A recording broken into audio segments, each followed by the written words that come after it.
বাড়িতে অতিথি এলে জল মিষ্টি না খাইয়ে ছাড়তে নেই, বাড়ে গ্রহদোষ।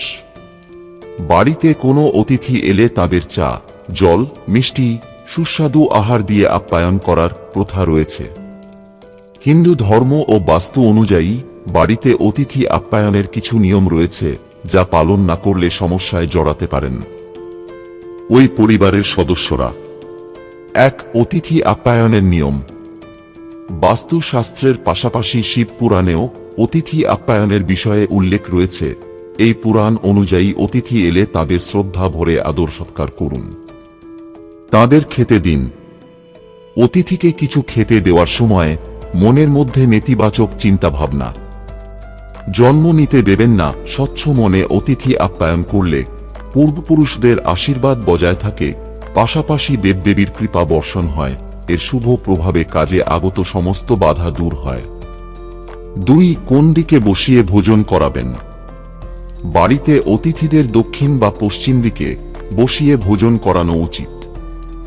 পরিবারের সদস্যরা উত্তর দিকে মুখ করে ভোজন গ্রহণ করবেন।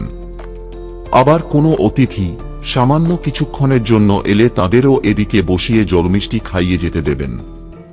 এর ফলে চাকরি, ব্যবসায়ে উন্নতির পথ প্রশস্ত হয়।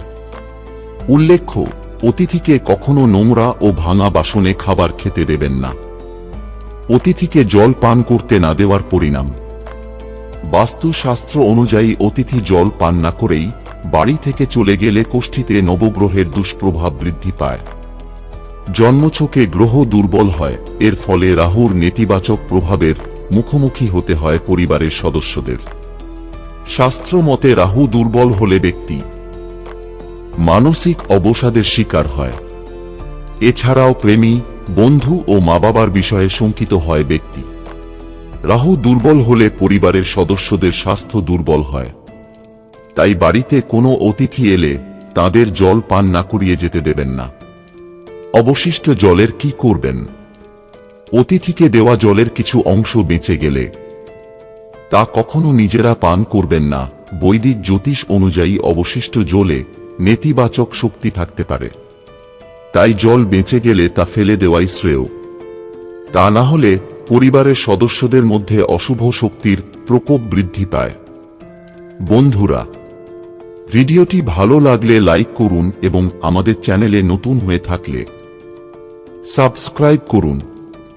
ধন্যবাদ। আপনার দিনটি শুভ হোক।